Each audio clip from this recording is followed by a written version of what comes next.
नमस्कार दोस्तों, स्वागत है मेरे YouTube चैनल कमल स्कूल मैथमेटिक्स में। आज हम SCERT रायपुर द्वारा संचालित कक्षा 10वीं के गणित विषय के अध्याय नंबर 8 बैंकिंग एवं कराधान के पार्ट 3 पे बात करेंगे।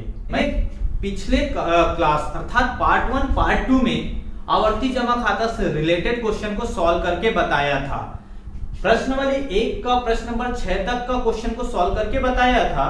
आज हम उसके आगे प्रश्न नंबर 7 से लेके प्रश्न नंबर 12 तक का क्वेश्चन को सॉल्व करके देखेंगे, जो कि प्रश्न नंबर 7 से लेके प्रश्न नंबर 12 तक का क्वेश्चन में तभी बनेगा जब आपको पता होगा सावधि जमा खाता अर्थात फिक्स्ड डिपॉजिट क्या होता है। फिक्स्ड डिपॉजिट सावधि जमा खाता को सॉल्व करने के लिए एक फॉर्मूले की आवश्यकता होगी, जिसके ऊपर अभी बात करेंगे। ठीक है, और आप लोग ये समझिए कि सावधि जमा खाता क्या होता है। सावधि जमा खाता हम लोग क्या करते हैं, एक निश्चित अमाउंट या पैसा हम लोग क्या करते हैं बैंक में या पोस्ट ऑफिस में जहां भी है वो उसको हम लोग क्या करते हैं कुछ सालों के लिए हम लोग रख देते हैं निश्चित अमाउंट को। ठीक है, उसको फिक्स्ड कर देते हैं और कुछ सालों के बाद हमको जो पैसा मिलेगा पूरा रिटर्न के साथ ब्याज के साथ, वो ब्याज का चक्रवृद्धि ब्याज की तरह मिलेगा। ठीक है, जो ब्याज का गणना होगा इसमें सावधि जमा खाता का हमको चक्रवृद्धि ब्याज के रूप में मिलेगा। ठीक है, चक्रवृद्धि ब्याज के रूप में मिलेगा, अर्थात उसका हम लोग को कुल अमाउंट मिलेगा ना, जो लास्ट में मिलेगा पूरा ब्याज को जोड़कर मिलेगा, वो चक्रवृद्धि मिश्रधन मिलेगा हमको। उसी का हम लोग क्लास 8 में भी इसको पढ़ चुके हैं। चक्रवृद्धि ब्याज क्या होता है, चक्रवृद्धि मिश्रधन क्या होता है, उसी का फॉर्मूला हमको अमाउंट पूछेगा अर्थात मिश्रधन ज्ञात करने का एक फॉर्मूला जो बता रहा हूं वो हम लोग पढ़ चुके हैं। इस फॉर्मूले को अच्छे से याद रखिएगा तो कोई भी क्वेश्चन आपसे नहीं छूटेगा। ठीक है, तो चक्रवृद्धि सावधि जमा खाता जब भी रहेगा फिक्स्ड डिपॉजिट रहेगा तो बोलेगा कि उसको कितना अमाउंट मिलेगा, तो अमाउंट अर्थात मिश्रधन का फॉर्मूला होता है, उसको ज्ञात करने के लिए चक्रवृद्धि मिश्रधन का फॉर्मूला है। ठीक है, उसी से हमको ज्ञात होगा। ठीक है, तो फॉर्मूला होता है A = P क्या होगा 1 + R/100 और ब्रैकेट क्लोज और इसमें आएगा T या N। ठीक है, इसमें क्या क्या होता है ये सबको हम लोग बताता हूं। A मतलब होता है मिश्रधन अमाउंट। ठीक है, A का मतलब होता है मिश्रधन अर्थात अमाउंट। ठीक है, A फॉर अमाउंट। ठीक है, अब P फॉर होता है प्रिंसिपल अर्थात मूलधन। ठीक है, ये मूलधन होगा इस फॉर्मूले में। ठीक है, उसके बाद आता है R फॉर रेट अर्थात दर। ठीक है, ये दर हुआ। ठीक है, और ये N या T बोलो, ये टाइम होता है। T भी लिख सकते हो आप या तो N भी लिख सकते हो। आप चाहोगे तो यहां पर फॉर्मूले में T लिख सकते हो। बाकी एग्जाम में आता है तो जैसे एक दे दिया रहेगा सावधि जमा खाता के लिए क्या अमाउंट ज्ञात करने का क्या फॉर्मूला है, तो एग्जाम में ज्यादातर में N लिखा रहता है। ठीक है, तो आप लोग N भी लिख सकते हो, इसको T भी लिख सकते हो, कुछ भी। ठीक है, N अर्थात ये वर्ष होता है, ये टाइम। ठीक है, ये तो हमको चारों चीज, इसमें 4 चीज है देखो A P R N, सबका मतलब ये होता है। ठीक है, अब मूलधन क्या होता है, मिश्रधन क्या होता है, दर क्या होता है, वर्ष क्या होता है, हम लोग छोटे क्लास में बहुत पढ़े हैं। ठीक है, तो ये आपको याद होना चाहिए, ये पता होना चाहिए। ठीक है, कि मिश्रधन क्या होता है, मूलधन क्या होता है, दर क्या होता है, वर्ष क्या होता है। ठीक है, अब आगे बढ़ते हैं। इस क्वेश्चन में चक्रवृद्धि मिश्रधन ज्ञात करने का फॉर्मूला है, जो कि सावधि जमा खाता वाला आएगा, तो यही फॉर्मूला आपको लगाना पड़ेगा और अमाउंट ज्ञात करना पड़ेगा। इसमें कई बार क्या होता है, अमाउंट प्रिंसिपल रेट और समय, मतलब मूलधन दर और समय दिया रहता है, तो आपको क्या ज्ञात करना रहेगा, मिश्रधन। ठीक है, कितना रुपए उनको मिलेगा। ठीक है, और याद रखिएगा कभी मूलधन मिश्रधन दिया रहेगा, मूलधन दिया रहेगा, दर दिया रहेगा, क्या निकालना पड़ेगा, समय। ठीक है, तो इन चारों में 3 चीज आपको दिए होंगे, तीनों से का उपयोग करके चौथा को निकाल सकते हो आप। ठीक है, अब रही बात यहां पर कि कुछ क्वेश्चन आ जाता है ब्याज की गणना छमाही हो अर्थात हाफ ईयरली हो, ब्याज की गणना त्रैमासिक हो अर्थात क्वार्टरली हो, ठीक है, या तिमाही क्वार्टरली, ठीक है, हो, या तो ब्याज की गणना वार्षिक हो। ठीक है, ये तीनों चीज आता है तो आप कैसे सॉल्व करेंगे? फॉर्मूला तो यही रहेगा, बस उसका रेट या दर और समय बदल जाता है। ठीक है, तो उसको कैसे करना है वो बस याद नहीं करना है, आपको ट्रिक का इस्तेमाल करना है, उसके बाद आपसे आसानी से बन जाएगा। तो आप लोग ये ध्यान दीजिएगा, जब हमेशा ये एक नोट करके लिख देता हूं मैं, आप उसको याद रखिएगा। नोट, दर में हमेशा क्या करते हैं? भाग देते हैं। ठीक है, अब क्या भाग देते हैं वो मैं आपको बताऊंगा। और समय में हमेशा गुणा करते हैं। ठीक है, समय में पहला, समय में क्या करेंगे हम लोग? समय में गुणा करेंगे। ठीक है, या मल्टीप्लाई करेंगे। अब किसका मल्टीप्लाई करेंगे, किसका गुणा करेंगे वो अभी बताता हूं। गुणा करेंगे। ठीक है,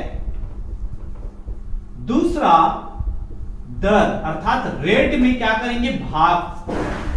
भाग करेंगे। ठीक है, अब आपके मन में ये आ रहा होगा हम किसका गुणा करेंगे, किसका भाग करेंगे, ये अभी क्लियर हो जाएगा आपका। ठीक है, बस इतना याद रखिए, समय में गुणा करेंगे और दर में भाग करेंगे। ठीक है, अब देखो, जब क्वेश्चन आता है ब्याज की गणना वार्षिक हो। ठीक है, एक वर्ष में कितने, मतलब ब्याज की गणना कैसा हो? वार्षिक। जब ब्याज की गणना वार्षिक होगा तो आपको कुछ भी नहीं करना है, यही फॉर्मूले को रख देना है। इसमें जो दर दिया रहेगा वही रहेगा और समय भी रहेगा वही रहेगा। क्यों? क्योंकि जब ब्याज की गणना वार्षिक होगा ना, तो आप दर में क्या करोगे? 1 का भाग दोगे तो वही आएगा। ठीक है, समय में क्या करोगे? 1 का गुणा करोगे तो वही आएगा। इसलिए हम उसको बोलते हैं कि वैसा का वैसे रख दो, उसमें कोई गुणा मत करो, कोई भाग मत करो। अगर आप बोलोगे कि गुणा करना है सर, सब में गुणा करना है, तो समय में गुणा करो। किसका गुणा करोगे? इसमें वार्षिक बोलेगा, ब्याज की गणना वार्षिक हो तो क्या करोगे? समय में 1 का गुणा करोगे तो वही का वही रहेगा, और 1 का भाग दोगे तो वही का वही रहेगा। इसलिए आप वैसा मत कीजिएगा, आप सीधा फॉर्मूले में इसको रख दीजिएगा और आंसर आ जाएगा। ठीक है, और इसमें पहला पॉइंट देखो, एक तो ब्याज की गणना वार्षिक हो तो वही कुछ भी करने की जरूरत नहीं, क्योंकि 1 का, ठीक है, 1 का गुणा 1 का भाग करते हैं। जब ब्याज की गणना कैसा हो? छमाही। छमाही मतलब हाफ ईयरली या तो अर्धवार्षिक। ठीक है, अर्धवार्षिक या छमाही। ठीक है, आप याद रखिएगा, ब्याज की गणना छमाही हो। ठीक है, जब ब्याज की गणना हर 6 माह में ब्याज की गणना हो। ठीक है, हर, जैसे हम लोग का बैंक में पैसा मिलता है तो हर 3-3 महीने में ब्याज मिलता है। ठीक है, तो इसमें ब्याज की गणना अगर 6 माह, हर 6 माह में ब्याज की गणना हो तो समय में किसका गुणा करेंगे? देखो, समय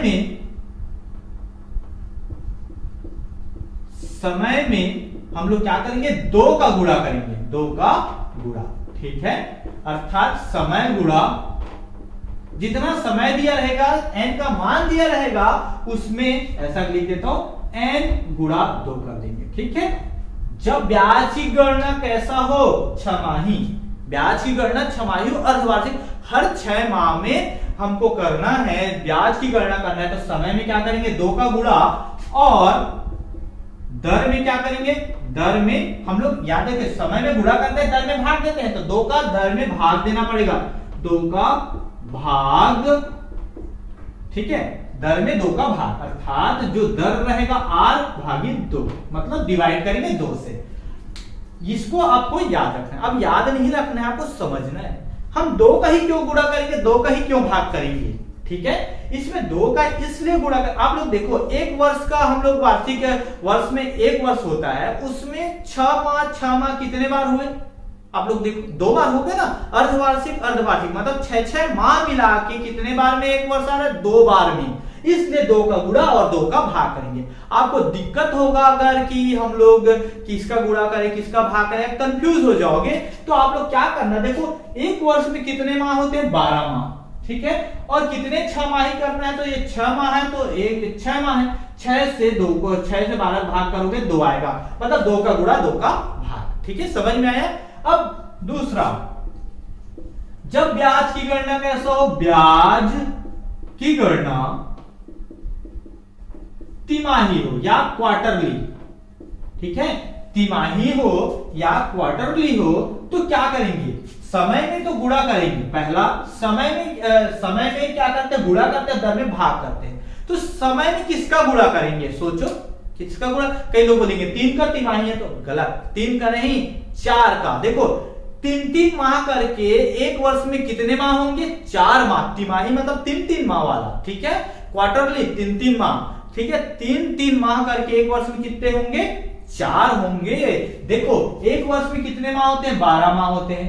12 में आप अगर तिमाही 3 को भाग दोगे 3-3 माह कितने बार आएंगे, 4। तो हमको समय में 4 का गुणा करना पड़ेगा और दर में 4 का भाग करना पड़ेगा। तो समय में किसका, 4 का गुणा, ठीक है, अर्थात n गुणा 4, ठीक है, और दर में 4 का भाग अर्थात r डिवाइडेड बाई 4। आपको इतना समझना है बस। ये प्रश्न वाली मतलब सावधि जमा खाता कुछ भी नहीं है, आसानी से सॉल्व हो जाएगा। मैं प्रश्न को लेकर बनाऊंगा तो आप लोग को और आसानी से समझ में आएगा। आप लोग इतना समझिए, ठीक है। अगर देखो वार्षिक होता, अगर ब्याज की गणना वार्षिक होता तो एक वर्ष में मतलब एक वर्ष में आया मतलब एक ही है, ठीक है। तो समय में किसका गुणा करते, 1 का गुणा करते तो वही आता, ठीक है। दर में क्या करते, 1 का भाग करते तो वही आता। इससे कोई आपको कुछ करने की जरूरत नहीं है। अगर वार्षिक बोला तो आप उसी में पुट कर दो। अब देखो ये ब्याज की गणना छमाही हो ना, तो हम लोग क्या किए, n का मान, जैसे n का मान 2 है, n का मान क्या है, 2 है, तो ब्याज की गणना छमाही हो, हम वो n की जगह पे 2 नहीं रखेंगे। ब्याज की गणना छमाही हो रहा है तो हमको पहले तो उसको चेंज करना पड़ेगा, ठीक है। तो समय छमाही होगा तो n का मान कितना हो जाएगा, 2 में 2 का गुणा करेंगे, ठीक है, कितना आएगा, 4। अब n की जगह पे हम लोग क्या रखेंगे, 4 रखेंगे, ना कि 2। यही फॉर्मूले से बनेगा।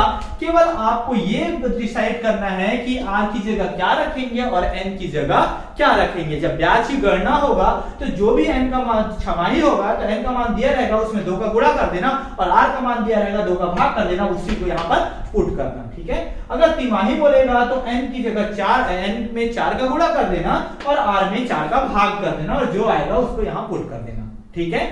समझ में आया, ये समझ में आया होगा। ये फॉर्मूला चक्रवृद्धि मिश्र धन का याद रखिएगा, ठीक है। ये सावधि जमा खाता में हम लोग की गणना फिक्स डिपॉजिट का जब हम लोग निकालते हैं तो चक्रवृद्धि ब्याज की तरह ही हमको निकालना पड़ता है, ठीक है। तो ये फॉर्मूला आपको याद रखना है। इसमें a क्या होता है, p क्या होता है, r क्या होता है, n क्या होता है, ये पता होना चाहिए, ठीक है। और ये ब्याज की गणना छमाही हो और तिमाही हो तो आपको कैसे करना है वो जानना है, ठीक है। और समय में हमेशा याद रखिएगा कि गुणा करते हैं, दर में भाग करते हैं। किसका गुणा करते हैं, किसका भाग करते हैं, आप लोग को पता चल गया। एक बात और, ये तो ब्याज की गणना का छमाही हो तिमाही हो बोल दिया तो ये आप तो रट लोगे, छमाही होगा 2 का, तिमाही होगा 4 का, रटना नहीं है, ठीक है, समझना है। अगर ब्याज की गणना बोल दिया हर 4 माह में हो तो आप लोग कैसे करेंगे, हर 4 माह में हो तो किसका गुणा करेंगे।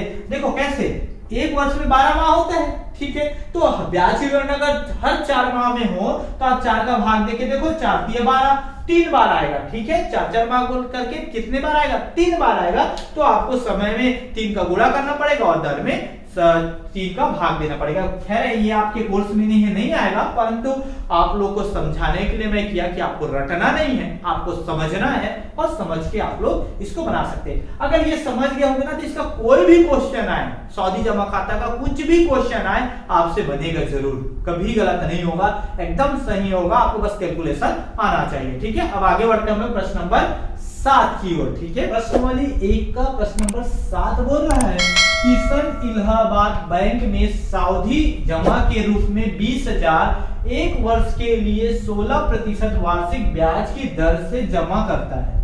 यदि ब्याज तिमाही संयोजित होता है तो परिपक्वता के पश्चात किशन को कितनी धनराशि प्राप्त होगी। देखिए इसमें सबसे पहले क्या बोल रहा है, सावधि जमा खाता जमा करता है, मतलब ये सावधि जमा खाता का क्वेश्चन हुआ, ठीक है। 20,000 को एक वर्ष के लिए फिक्स्ड कर देता है, तो एक वर्ष बाद उसको कितना रुपया वापस मिलेगा वो ज्ञात करना है, ठीक है। जबकि ब्याज की गणना कैसा हो, तिमाही, इसको ध्यान दीजिएगा, ब्याज की गणना कैसा हो, तिमाही हो, ठीक है। तो हमको निकालना है, ठीक है, बहुत बहुत आसान है। इसको हल करते हैं, हल करेंगे। सबसे पहले जो जो दिया है वो कर लेते हैं, ठीक है। दिया है ठीक है। क्या दिया है, ये 20,000 रुपया को हम लोग फिक्स्ड कर रहे हैं, वो क्या हो गया, मूलधन। ठीक है, क्या हो गया, मूलधन, मूलधन अर्थात P। ठीक है, मूलधन अर्थात P कितना है, प्रिंसिपल 20,000 रुपया।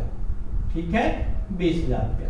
अब क्या होगा, ब्याज की गणना कैसा हो, तिमाही है, तिमाही।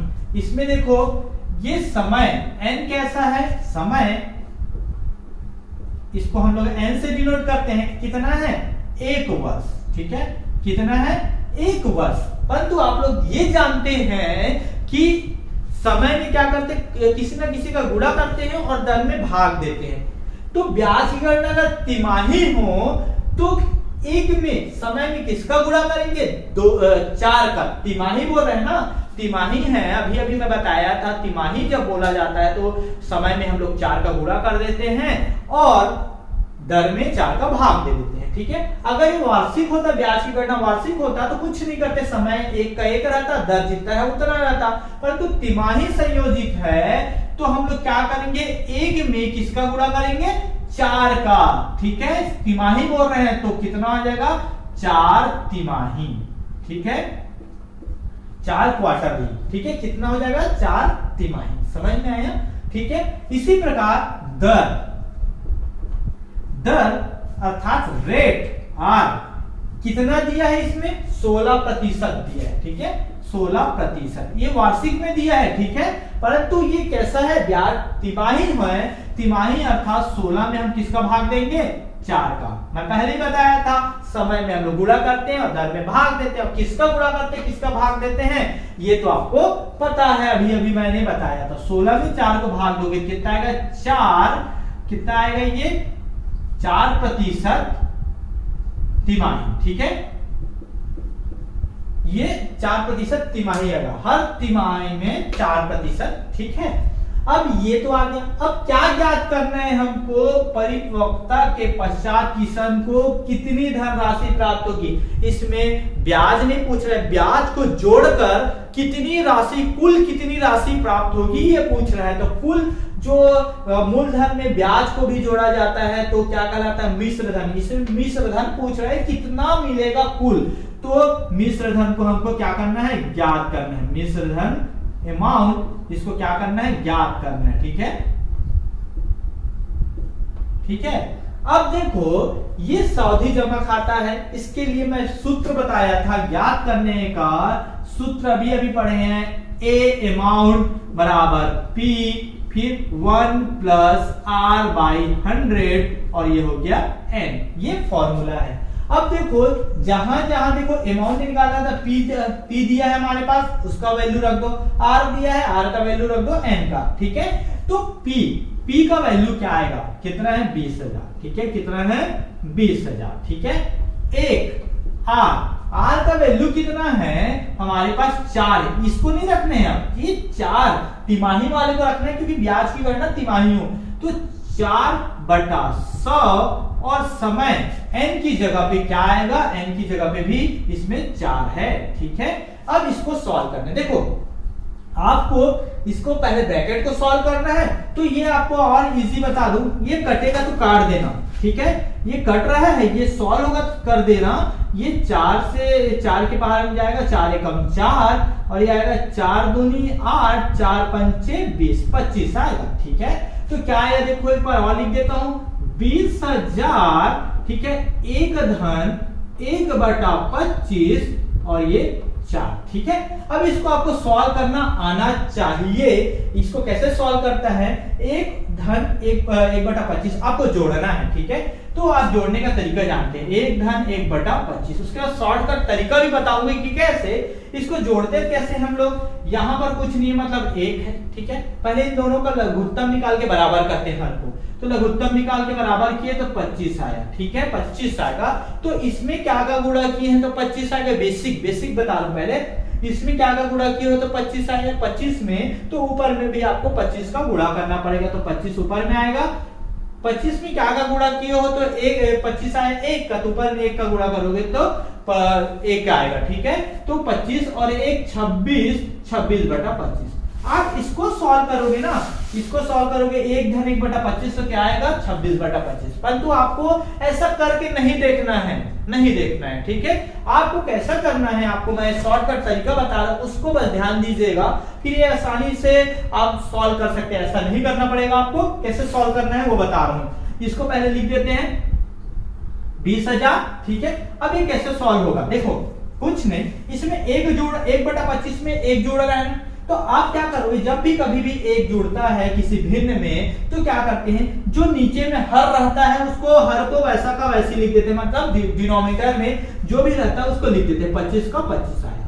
अब ऊपर में क्या आएगा, ऊपर में क्या आएगा, देखो अंश में अर्थात न्यूमरेटर में क्या है, 1 है ना, तो 25 में 1 को जोड़ दो तो कितना आएगा 26, तो ऊपर में 26 आएगा, ठीक है। अगर ये ऐसा रहता, एग्जांपल देके बताता हूं, 1/102 बटा अगर ये रहता 103, तो इसका आंसर क्या आता, देखो इसका आंसर आप सॉल्व करोगे कितना है, जो मैं कैसे बताया इसको सॉल्व करना है, इसको 1 में 102 बटा 103 को कैसे जोड़ना है, 103 जो नीचे में है उसको 103 ही लिख दो।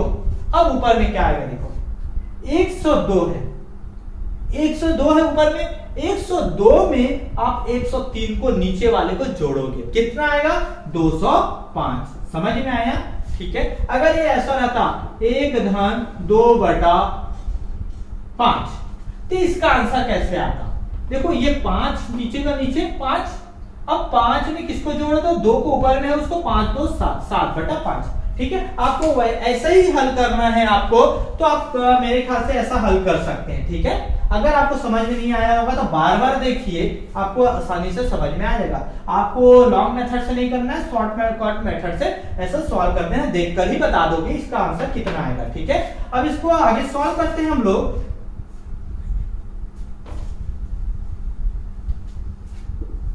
सॉल्व करते हैं, ये अमाउंट हो गया, अमाउंट बराबर ये कितना है 20,000। अब 26/25 कितने बार है, 4 बार, तो 4 बार 26/25 लिखना पड़ेगा आपको। 26/25 गुणा 26/25 गुणा 26/25 गुणा 26/25। हम लोग घातांक या एक्सपोनेंट पढ़े हैं, उसमें जितने बार एक्सपोनेंट या घात रहता है, पावर रहता है, उतने बार इसको गुणा किया जाता है, ठीक है। अब इसको सॉल्व करते हैं, कैसे सॉल्व होगा ये देखो 25 से इसको काट देते हैं डायरेक्ट, चाहोगे तो आप 5 से काटोगे, 5 से काटना फिर काटना उसमें थोड़ा सा लंबा जाता है, मैं डायरेक्ट 25 से काट देता हूँ। 25 से कम 25, ये भी 25 से जाएगा, 25 8 200 और ये 2 0 एक्स्ट्रा, ठीक है। फिर 25 8 200 होता है, ठीक है। और ये इसको अगर आप 25 से भी काटना चाहोगे, जैसे आप 5 से काटना चाहते हो तो 5 से भी काट सकते हो, 5 पंचे 25, फिर ये कितना आएगा 5 एकम 5, ठीक है। 3 बचा, 5 छक्के 30 और ये 0, ठीक है। ये आएगा ना 5 एकम 5, यहां पर क्या बचेगा 3 बचेगा, 5 छक्के 30 और ये 0, फिर 5 से कटेगा ये 5 एकम 5, 5 3 15, ठीक है। 5 3 15 और ये कितना आएगा, यहां पर एक आएगा 5 दूनी 10। अब कटेगा क्या, नहीं कटेगा, ठीक है। तो ये क्या क्या बच गया उसको मैं लिख देता हूं एक बार, 32 गुणा 26 गुणा 26 गुणा 4 बार है 26, 26 गुणा 26, 32 26 26 26 को ऊपर में लिख दिए, ठीक है। और नीचे में क्या आया 25 गुणा 25, ये हो गया, ठीक है। इसके बाद इसको आप लोग मल्टीप्लाई करके देखिएगा, 32 गुणा 26 गुणा 26 गुणा 26 गुणा 26, तब आएगा 1,46,23,232, फिर बटे में कितना आएगा 625, ठीक है। अब 1,46,23,232 में 625 को अगर आप भाग देंगे तो इसका उत्तर आएगा 23,397 रुपए 17 पैसे, ठीक है। ये उसको पैसा मिलेगा कुल अमाउंट, ये मिश्रधन, यही आंसर है। आप लोग के मन में ये क्वेश्चन आ रहा होगा कि एग्जाम में क्या इतना बड़ा बड़ा कैलकुलेशन वाला आएगा, ये इतना तो निश्चित है कि सावधि जमा खाता से एक क्वेश्चन आपके एग्जाम में आएगा, निश्चित ही 100% एक क्वेश्चन आएगा ही आएगा। आपको बनाने का तरीका भी आपको पता है, बहुत आसानी से ये सॉल्व होगा। बस कहां पर दिक्कत आएगा, आ रहा है कि कैलकुलेशन इतना लंबा लंबा कैलकुलेशन गुणा करना सबको आता है, गुणा भी कर लेंगे, बाकी समय ज्यादा लगेगा, समय ज्यादा लगेगा। निश्चिंत रहिए आपके एग्जाम में ना इतना लंबा कैलकुलेशन वाला नहीं आएगा, इतना इजी क्वेश्चन आएगा कि आप आसानी से इसको कैलकुलेट कर सकते हैं, काट सकते हो, गुणा कर सकते हो, बहुत जल्दी बन जाएगा। तो आप निश्चित रहिए कि बहुत जल्दी कैलकुलेट हो जाए ऐसा क्वेश्चन आपके एग्जाम में आएगा। अगर मुझ पर यकीन नहीं है तो भी आप ऐसा कीजिए, 4-5 साल का अनसॉल्व पेपर उठाइए और उसमें सावधि बचत खाता का क्वेश्चन देखिए। इतना इजी क्वेश्चन आता है आपके एग्जाम में कि इतना बड़ा कैलकुलेशन वाला नहीं आएगा, जिसमें ऐसा क्वेश्चन नहीं आएगा जिसमें आपको टाइम ज्यादा लगे। ठीक है, ऐसा क्वेश्चन नहीं आएगा जिसमें टाइम ज्यादा लगे, बहुत कम ही समय में आपसे कैलकुलेट हो जाए, ऐसा क्वेश्चन आपको एग्जाम में आएगा। तो आप निश्चिंत रहिए कि बड़ा बड़ा कैलकुलेशन करना पड़ेगा, परंतु आप घर में तो कर सकते हैं ना इसको कैलकुलेट। तो घर में आप गुणा कीजिए, फिर भाग दीजिए, तो आपको प्रैक्टिस हो जाएगा। तो आप इसको आप लोग अपने से गुणा कीजिए और भाग दीजिए, जिससे आपको एग्जाम में तो एकदम इजी लगेगा। जब क्वेश्चन आएगा तो बहुत छोटा क्वेश्चन आता है, बहुत इजी आता है कैलकुलेशन वाला। ठीक है, तो आपको बनाने का तरीका यही है, सभी क्वेश्चन ऐसे ही बनेगा। हम लोग और बना के देखते हैं, बस कैलकुलेट को आप लोग कीजिएगा, उसको कैलकुलेशन को कैसे करना है, बड़ा बड़ा कैलकुलेशन को, बाकी एग्जाम में तो छोटा ही क्वेश्चन आएगा। ठीक है, अब आगे बढ़ते हैं हम लोग प्रश्न नंबर 8 की ओर। प्रश्न नंबर 8 बोल रहा है, हेमचरण ग्रामीण बैंक में 1 लाख रुपए एक वर्ष 6 माह के लिए 8% वार्षिक ब्याज की दर से सावधि जमा करता है। सावधि जमा करता है, ये बात को याद रखिए। यदि ब्याज तिमाही संयोजित हो, क्या हो, तिमाही संयोजित हो, तो परिपक्वता तिथि पर कितनी धनराशि प्राप्त होगी। ठीक है, तो इसको सॉल्व करते हैं हम लोग। हल सबसे पहले तो दिया है, ठीक है, दिया है, क्या दिया है, प्रिंसिपल, ठीक है, या पी दिया है, मूलधन कितना दिया है, 1 लाख रुपए। ठीक है, 1 लाख रुपए दिया है। ठीक है, मूलधन कितने माह के लिए जमा करता है, 1 वर्ष 6 माह के लिए, मतलब ये एन का मान दिया है 1 वर्ष 6 माह। इसको आपको सबसे पहले तो आपको मिश्र भिन्न में बदलना पड़ेगा।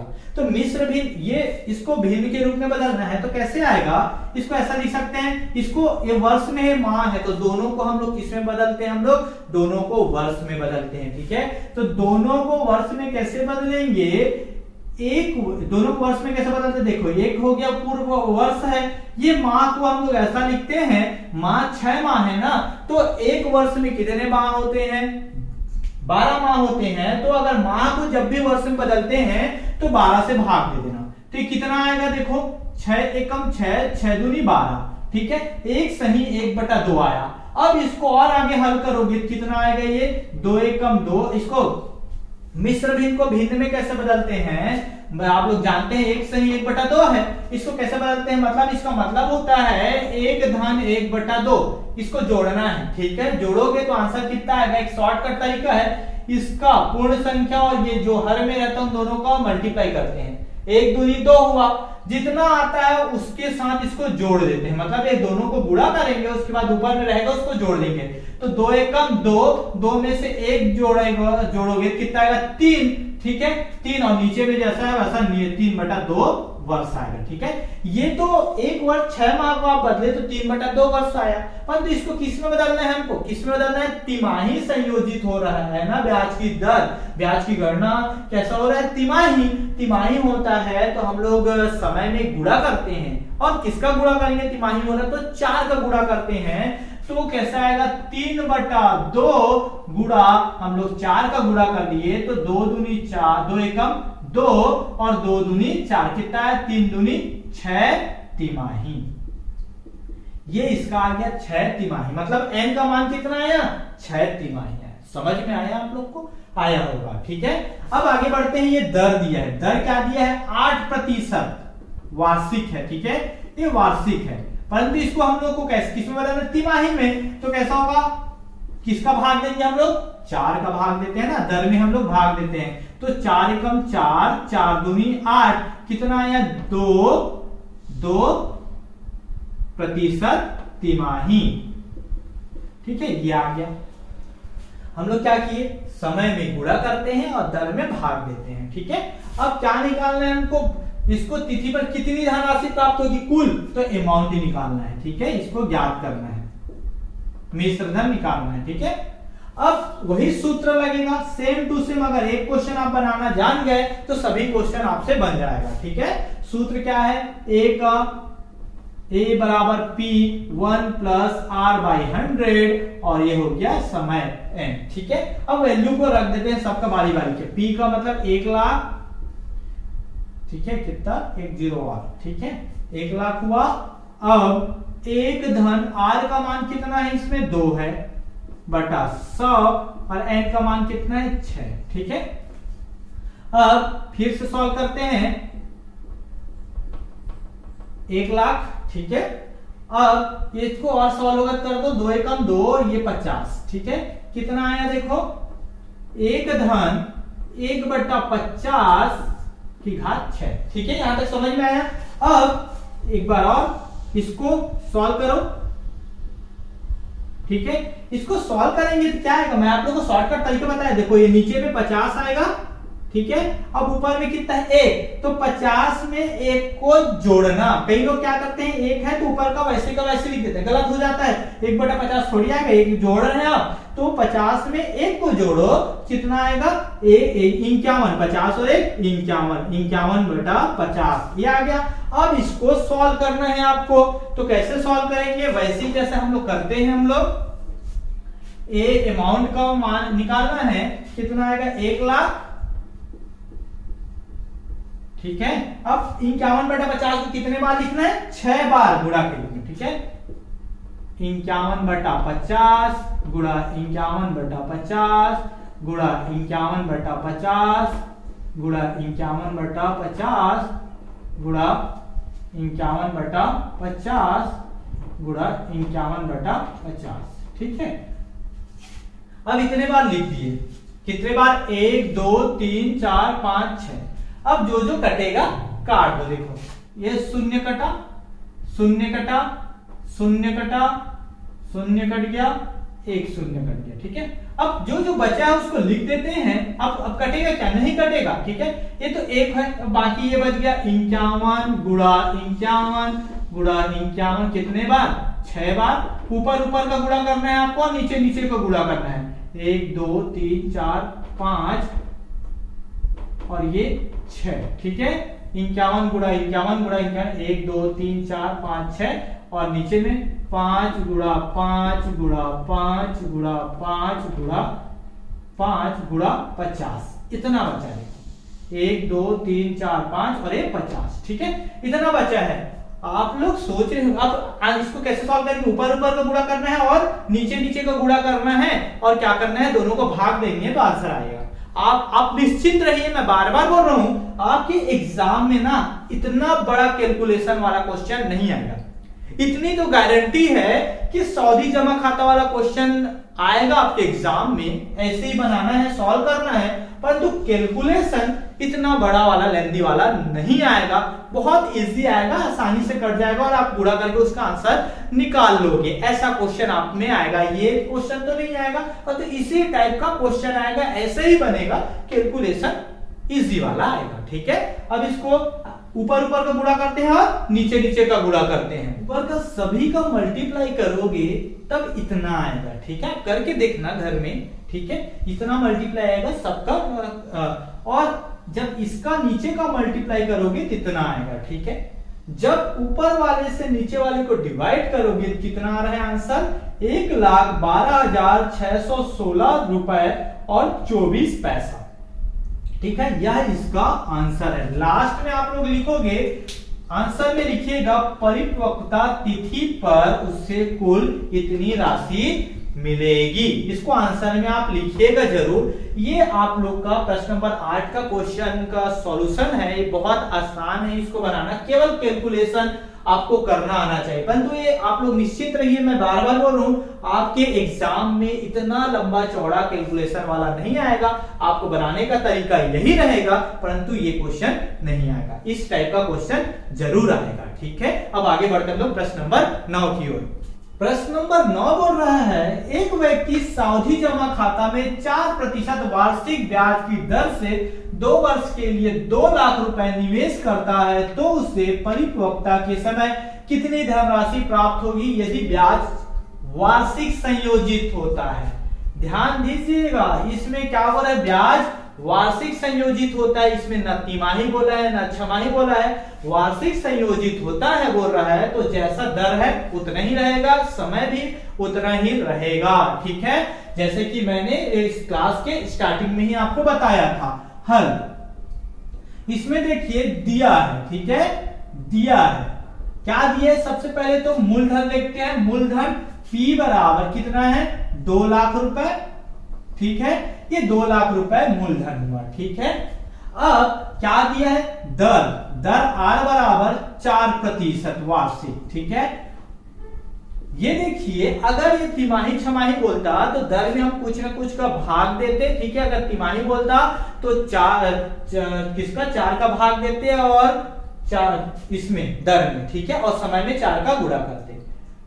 ठीक है, अगर अर्धवार्षिक बोलता तो इसमें किसका भाग देते, दर में 2 का भाग देते। ठीक है, परंतु कैसा है ब्याज की गणना, वार्षिक संयोजित हो रही है तो हम 1 का गुणा करते हैं, 1 का भाग देते हैं, तो दर में 1 का भाग देंगे तो इतना ही आएगा, तो करने की जरूरत नहीं है। और समय, समय क्या दिया है, n बराबर कितना है, 2 वर्ष। ठीक है, ये ठीक है, इसको भी कुछ करने की जरूरत नहीं है।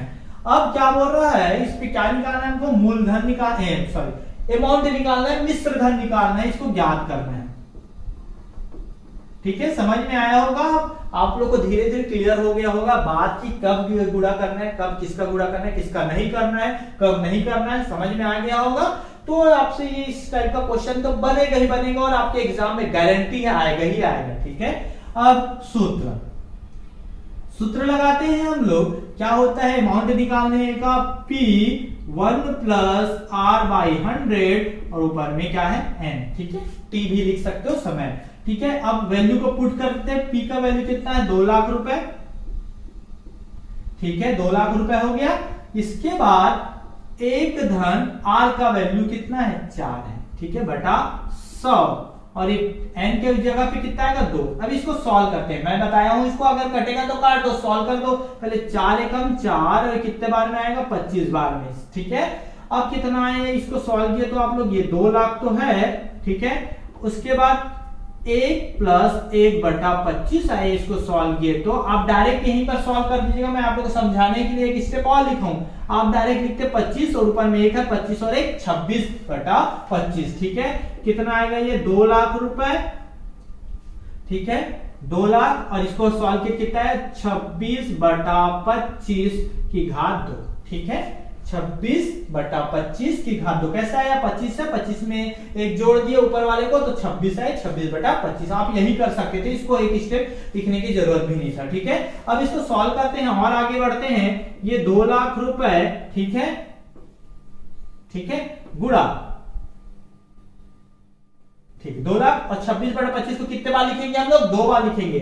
26 बटा 25 गुणा 26 बटा 25 के क्यों 2 बार लिखे, क्योंकि ये घात में 2 है। अब इसको काट देते हैं, कटेगा तो 25 से कम 25, 25 अट्ठे 200, यहां तक हो गया, 3 0 और आएगा। ठीक है, इसके बाद 25 एकम 25, अब 25 पे 32 बार में 800 आएगा और ये 0। ठीक है, काट के देखिएगा, अगर आपको इसमें काटने में परेशानी हो रहा है तो आप छोटा 5 से काटिए। ठीक है, अब कितना है देखो, क्या बच गया हमारे पास, इधर लिख देता हूं, अमाउंट, ठीक है, कितना आया, 32 320 गुणा 26 गुणा 26, नीचे का पूरा कट गया। ठीक है, अब इसको पूरे को गुणा कीजिए, आपका आंसर आ जाएगा। जब 320 गुणा 26 सबको एक साथ गुणा करोगे ना तो आएगा 2,16,320 रुपया। मतलब आपको आंसर में लिखना है परिपक्वता के बाद कितना रुपया मिलेगा, 2,16,320 रुपया। ये देखो, ये जब कितने रुपए जमा किया, 2 लाख को फिक्स्ड कर दिया, इसको हम लोग बोलते हैं सावधि। ठीक है, फिक्स्ड कर दिया। कितने वर्षों के लिए? 2 वर्ष के लिए। तो 2 वर्ष के बाद उसको कितना मिल रहा है? 2,16,320 रुपए मिल रहा है। अगर इसको अगर कहीं ब्याज निकालने बोलता ना तो इसमें मिश्र धन में अगर मूलधन को घटा देते तो ब्याज भी निकल जाता, परंतु आपको क्या बोला है? ब्याज कितना रुपए कुल मिलेगा, मतलब यही पूछा है धन। तो आप लोग इसको आंसर में लिख दीजिएगा एक लाइन, ठीक है। इस क्लास में इतना ही, ठीक है। नेक्स्ट क्लास में हम लोग प्रश्न नंबर 10 से लेके प्रश्न नंबर 12 तक को सॉल्यूशन क्वेश्चन का सॉल्व करेंगे, ठीक है। जो लास्ट पार्ट होगा इस प्रश्न वाली का, ठीक है, इस प्रश्न वाली का। आई होप आप लोग को समझ में आया होगा। अगर समझ में आया होगा तो इस वीडियो को लाइक कीजिए और ज्यादा से ज्यादा शेयर कीजिए अपने दोस्तों तक। साथ ही साथ अगर मेरे चैनल में आप नए हैं, अभी तक सब्सक्राइब नहीं किए हैं तो सब्सक्राइब कर दीजिए और बेल आइकन को दबा दीजिए, ताकि मैं जब भी वीडियो बना के अपलोड करूं तो आप लोग तक सबसे पहले पहुंच सके।